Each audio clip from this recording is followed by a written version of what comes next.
propriétés d'espérance mathématique. C'est un certain nombre de propriétés que je vous demanderai de retenir par cœur, parce que ce sont des propriétés que vous devez utiliser par la suite, notamment dans le cadre des exercices que vous allez avoir par la suite. Alors, il faut savoir que quand on parle de l'espérance mathématique, c'est un opérateur qui est linéaire. Alors, ça signifie quoi un opérateur qui est linéaire?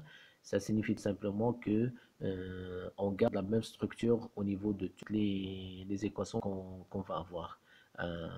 Telles que le fait, par exemple, de calculer, comme ici dans le premier cas, on a quelque chose qui doit être égal à par exemple, à la notion de l'espérance mathématique d'une constante. L'espérance mathématique d'une constante, elle est égale à la constante. Quand vous faites la deuxième propriété, l'espérance mathématique y, elle est égale à lambda fois x. Lambda, c'est un paramètre, c'est une constante. Si je calcule l'espérance mathématique de ce produit, alors je vais avoir, il est égal le produit des deux espérances, notamment c'est le fait de calculer E de lambda fois E de x, alors que E de lambda avec la propriété précédente, ben, il va être égal automatiquement à la valeur de lambda. Donc je vais avoir E de y va être égal à lambda fois E de x. La troisième propriété est la fameuse écriture que vous connaissez et que vous avez utilisée dans le premier semestre. Y est égal à x plus b. Alors x plus b, en même temps, c'est une somme, mais c'est aussi un produit. Donc, si on va calculer l'espérance mathématique de y, par définition, il va être égal à la probabilité, elle va être égale à l'espérance de ax plus b. Donc, c'est l'espérance d'une somme. Il va être égal à la somme des deux espérances. C'est e de ax plus e de b.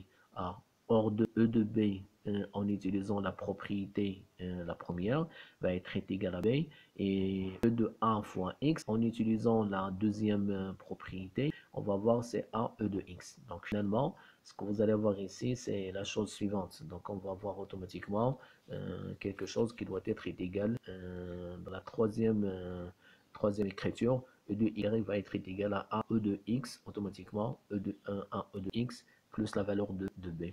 C'est un petit peu la même histoire que vous avez utilisée dans le premier semestre.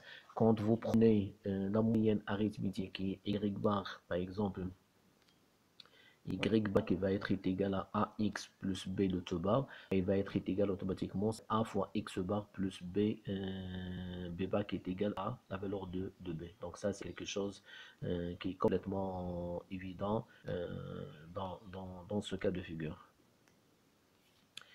Je vais effacer ça aussi.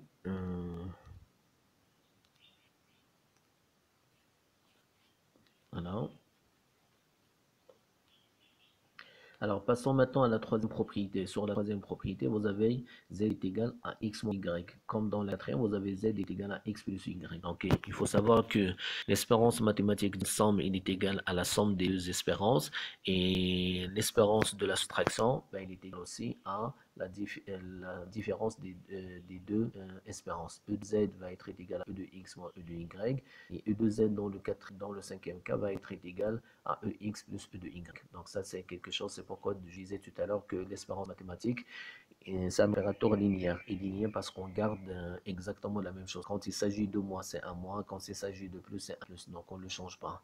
Maintenant, regardons la question de produit. Z est égal à x fois y. Logiquement parlant, le z qui est égal à l'espérance du produit, bah, il doit être égal au produit de deux espérances. Donc e de z va être égal à e de x fois e de y. Mais attention, quand ce sont deux variables x et y qui sont dépendantes, il faut rajouter ce qu'on appelle la covariance. Ça, c'est vraiment fondamental. Mais quand les deux ils sont indépendantes, la covariance elle est nulle et donc on va avoir e de z il est égal à e de x, e de y. D'où il vient cette écriture? C'est très simple. Vous savez que la covariance de x, y, ben, il est égal à l'espérance. Il doit être égal comme vous l'avez fait avant. Il est égal à la moyenne du produit moins le produit des deux moyennes. C'est x fois y de tout bar moins x bar fois y bar. Donc dans ce cas, on a ici, en termes d'espérance, la covariance de x, y, elle est égale à e de x, y. c'est l'espérance du produit, moins le produit des deux espérances, c'est E de x fois y. Alors ça, c'est dans le cas où la covariance elle est non nulle. Donc, ce sont deux valeurs ou deux variables qui sont dépendantes. C'est pourquoi, dans l'écriture qui est précédente, qui est E de Z, qui est E de X fois Y, bah, on a rajouté plus la covariance. E de Z est égal à E de X plus E de Y, mais plus également la covariance. Par contre, dans le cas où les deux variables sont indépendantes, lorsqu'ils sont indépendantes, bah, c'est mieux que dans ce cas, la covariance elle est nulle. Donc ça, ce sont des paramètres qu'il faut retenir et auxquels il faut faire attention. Et ce sont des propriétés qu'il faut respecter dans le cas où vous allez faire des calculs au niveau des autres exercices. Alors, ceci étant, donc je passe automatiquement à la deuxième caractéristique. La deuxième caractéristique, c'est la variance. Alors, la variance, comme son nom l'indique et comme vous le savez, vous avez utilisé deux principales définitions. Une définition qui est classique, une définition qui est particulière, qui est relative à ce qu'on appelle la formule de Conning. Donc, la définition qui est classique, il vous dit que la variance n'est autre que la moyenne arithmétique des carrés des écarts à la moyenne. Donc, dans ce cas de figure, la moyenne est remplacée par l'espérance. La variance va être égale à l'espérance de quoi? Du carré. Et le carré de quoi? De les écarts calculés à l'espérance. Ça, c'est la première définition, qui est la définition qui est classique. Et vous avez cette définition qui paraît plus simple. Hein? Donc, en général, la variance n'est autre que l'espérance du carré qui est à l'intérieur, moins le carré qui est à l'extérieur de l'espérance. Donc ça s'appelle la formule de Conning parce que c'est une formule qui représente finalement une conséquence de la première. C'est une formule qui est déduite de la première. Il suffit de développer le calcul et vous allez avoir ces définitions qui sortent de cette façon.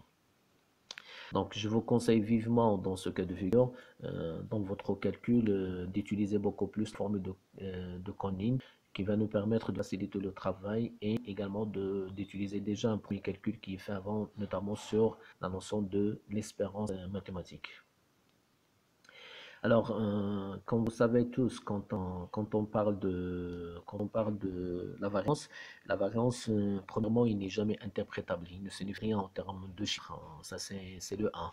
Le 2, c'est que c'est une variance qui doit être tout le temps strictement positif. Le minimum, c'est la valeur de 0. Mais il ne peut jamais être négatif. Pourquoi? Parce qu'il est levé toujours à la puissance 2.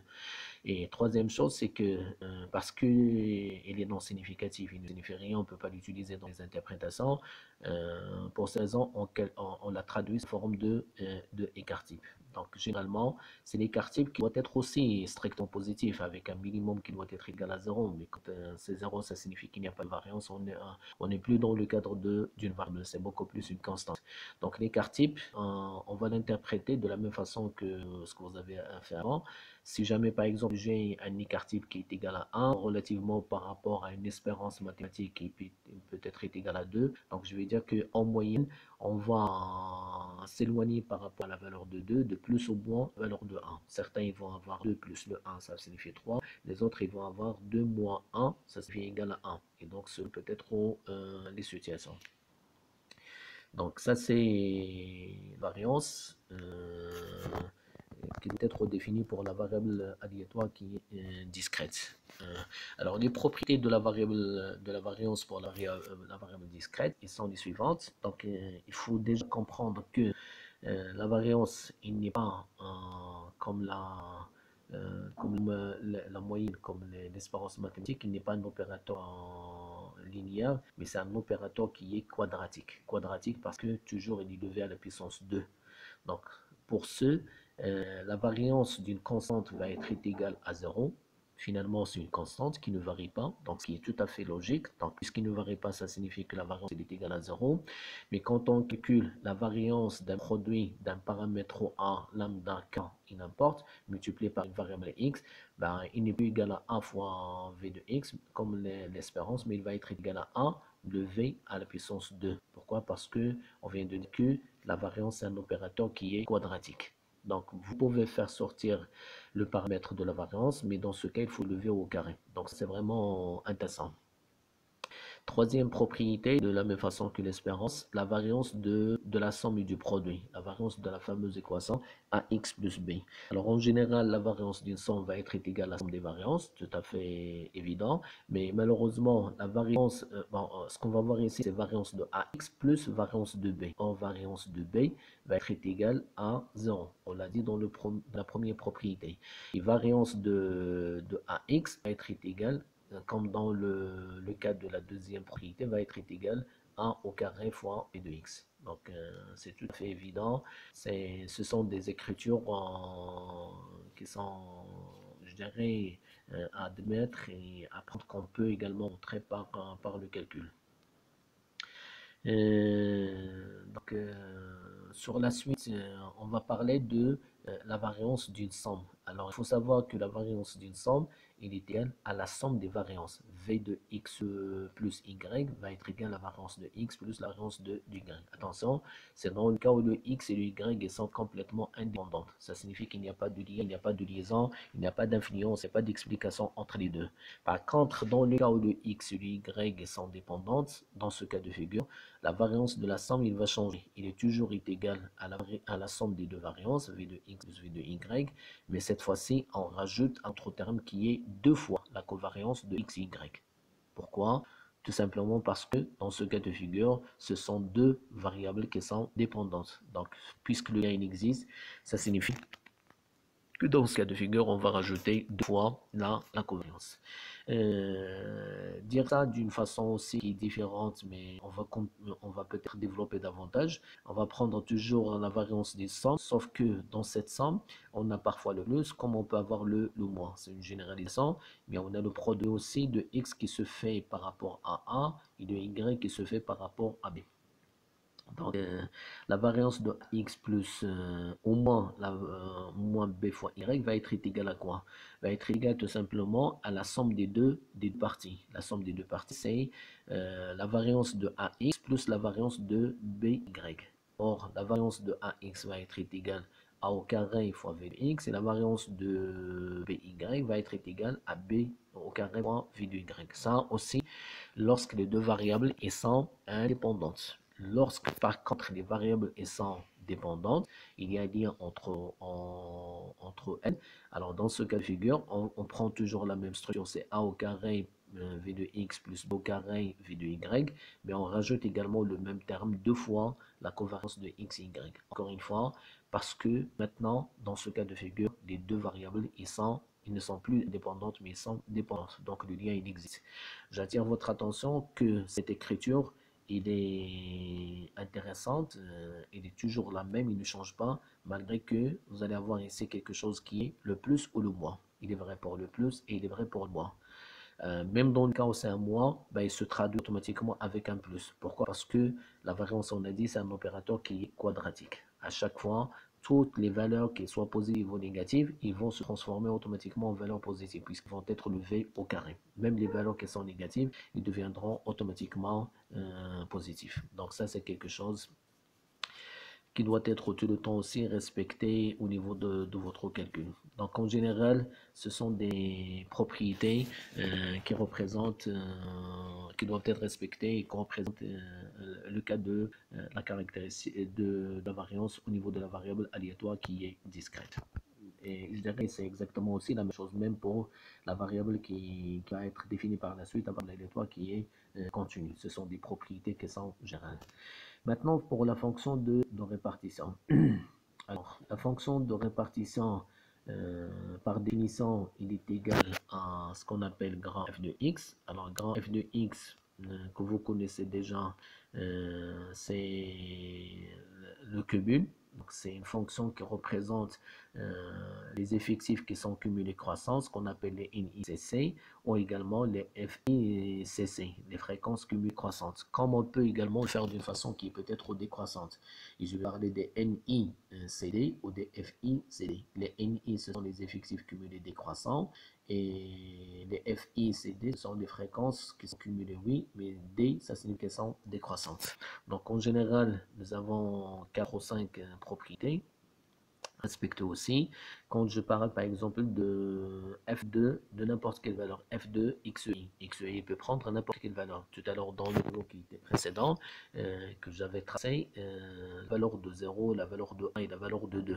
Donc je vais peut-être prendre la fonction de répartition grand F pour la valeur de 0, pour la valeur de 1 et pour la valeur de 2. Supposons qu'on calcule ça pour la valeur de 2. Alors pour la valeur de 2, qu'est-ce que je vais avoir? F2 va être égal à la probabilité que la variable aléatoire x soit inférieure ou égale à la valeur de 2. Ça signifie quoi? Ça signifie que je vais prendre f de 2 qui va être égal à la somme de toutes les probabilités précédentes jusqu'à la valeur de 2. Alors jusqu'à la valeur de 2, ça signifie qu'il va être égal à la somme, le symbole sigma, de la probabilité de x qui prend la valeur de 0, la probabilité de x qui prend la valeur de a, et après, c'est plus la probabilité de la valeur de x qui prend la valeur de 2. Donc on fait automatiquement la somme. Quand je vais peut-être changer et parler de quelque chose qui doit être xi qui est égal à 2, bah, ça signifie que je vais me limiter à 2. X, il est inférieur ou égal à 2. Donc je ne vais pas aller à la troisième valeur, je vais prendre que la première valeur et la deuxième valeur. Faites attention parce que j'ai dit 2 et je parle de deuxième, et je dis également 2 et je parle de la troisième valeur. Donc ça, c'est des choses auxquelles vous devez faire attention. Donc, je raisonne en termes des valeurs qui sont prises par la variable aléatoire, comme le 0, le 1 et le 2. Mais je parle de la première valeur prise par la variable qui est 0. Je parle de la deuxième valeur qui est prise par la variable qui est le 1. Et je parle de la troisième valeur prise par la variable qui doit être la valeur de 2. Donc, si je calcule f de 1, f de xi qui est égal à 1, bah, ça signifie que je voudrais avoir la fonction de répartition pour la deuxième valeur. Donc x il est inférieur ou égal à la valeur de 1. Et donc dans ce cas de figure, je dois faire la somme automatiquement pour les deux premières. X est égal à 0 et x est égal à 1. Et donc je vais avoir, comme tout à l'heure, 0,2 plus 0,3, ça nous donne exactement 0,5. Deuxième propriété de cette fonction de répartition, on note que f de xi moins f de xi moins 1, la fonction de répartition d'une valeur xi, je retranche la fonction de répartition de la valeur précédente, xi moins 1, la valeur précédente. Alors ça nous donne exactement la probabilité de la valeur qui est présente. La valeur qui est présente, x il est égal à xi. Supposons que je mets f de 2 moins f de 1, bah, il va être égal à la probabilité de 2, tout simplement. Ça, c'est quelque chose qui est tout à fait logique. Vous allez voir, on va faire par la suite le lien par rapport au cumul. Donc, soit le cumul qui est croissant, soit le cumul qui doit être décroissant. Troisième propriété, on va parler si A, par exemple, il est inférieur ou égal à la valeur de B. Alors, dans ce cas de figure, on va parler de f de A qui doit être aussi inférieur ou égal la valeur de f de b. Pourquoi? Parce que la fonction de répartition, notez bien, c'est une fonction qui est non décroissante. Non décroissante, ça signifie qu'il ne peut jamais décroître. Ça, c'est une propriété qui est vraiment très intéressante de la fonction de répartition. Alors, il ne fait que croître, il va augmenter, augmenter, augmenter jusqu'à atteindre un maximum de la valeur de 1. Mais il démarre déjà avec la valeur de 0. C'est ce que vous avez dans la propriété 4 et la propriété qui est 5. Alors, qu'est-ce que ça signifie une décroissante? Ça signifie tout simplement que il ne peut jamais décroître. Ça signifie qu'on va toujours avoir des valeurs qu'on va rajouter de plus. Donc, puisque ce sont des probabilités qui sont strictement positives, ça signifie qu'on doit avoir tendance automatiquement à l'augmentation. C'est pourquoi on dit qu'il est non décroissant. Le minimum, le fait de rencontrer une valeur avec une probabilité qui est nulle. Et quand on va rajouter la probabilité qui est nulle, qui est égale à 0, ça signifie qu'on va garder le même niveau que précédemment. Et donc, on va se statuer sur une sorte de courbe qui fait comme suit. Par exemple, je démarre avec 0, je vais avoir ceci, je démarre avec 0 dans ce cas de figure, excusez-moi, et là je vais avoir une sorte de constante. Pourquoi? Parce que la probabilité entre la valeur et la deuxième valeur, bah, c'est quelque chose qui doit être égal à 0. Donc on va avoir toujours la tendance à l'augmentation. Donc ça, c'est une propriété qui est vraiment très intéressante. L'autre propriété, c'est que la limite de la fonction de répartition au voisinage de moins l'infini, elle est égale à 0. Donc ici, moins l'infini, ça signifie tout simplement que on est sur des valeurs qui sont très basses, on est sur des valeurs qui sont les premières, on est sur les valeurs qui sont minimales. Ça n'a pas d'importance ici, mais il va avoir beaucoup d'importance dans le cas de la variable aléatoire qui doit être au continu. Donc valeur minimale de la fonction de répartition, c'est 0. La valeur maximale au voisinage de plus l'infini, quand on va vers les valeurs qui sont maximales de la fonction de répartition, on va voir la valeur de 1. Je viens de le dire, il est quasiment comprise entre l'origine qui doit être au 0 et une valeur qui doit être exactement égale à 1. Donc on va voir quelque chose qui fait comme suit par exemple, jusqu'à atteindre la valeur de 1. Donc ça c'est la fonction de répartition avec ses trois principales ou 4 ou 5 principales principes. Alors, ça, c'est un exemple qui est familier pour vous, je pense. C'est ce qu'on appelle la représentation graphique de la fonction de répartition. C'est ce qu'on appelle aussi un diagramme qui est en escalier et sur lequel on voit les escaliers qui montent automatiquement parce qu'on parle de la fonction de répartition qui est basée sur le cumul qui est croissant. Donc, 1, on doit tracer un axe des abscisses qui représente les valeurs x1, x2, x3, x4 qui sont les valeurs prises par la variable aléatoire. On représente aussi les éventualités. On fait également un axe des ordonnées qui représente les probabilités relatives, les probabilités correspondantes. Vous remarquez en même temps que moi qu'il est maximisé à la valeur de 1 et il commence par la valeur de 0. Et dans ce cas de figure, je fais correspondre à chacune des différentes valeurs prises par la variable aléatoire la probabilité relative. La probabilité relative, par exemple, pour x1, je vais avoir 0,25. Pour x2, je vais avoir un point qui est relatif à 0,5. Pour x3, ce sont des probabilités qui sont cumulées. Attention, hein. Donc pour x3, je vais avoir quelque chose qui est égal à 0,75. Et ainsi de suite. Pour x4, je vais avoir un maximum qui doit être égal à la valeur de 1. Donc je disais que ce sont des probabilités qui sont cumulatives. Je ne prends pas des probabilités, je dirais, individuelles, mais ce sont des probabilités qui sont cumulatives basées sur la fonction de répartition. Donc si je fais ceci, donc il reste à joindre ces différents points par des segments. Donc, je vais avoir le premier segment ici, le deuxième segment parallèle à l'axe des abscisses aussi ici, le troisième, le quatrième et le dernier. Et donc, je vais mettre également ces segments qui sont cette fois-ci verticaux. Finalement, je trace automatiquement ma fonction de répartition. Donc, 1, il démarre avec la valeur de 0. Le 2 est toujours croissante. Le 3, il est maximisé à la valeur de 1. J'attire juste votre attention, ça je crois que c'est quelque chose que vous connaissez. Pourquoi j'ai ce segment, le premier qui est parallèle, qui est confondu avec l'axe des abscisses. Ça c'est quelque chose qui est vraiment très intéressant.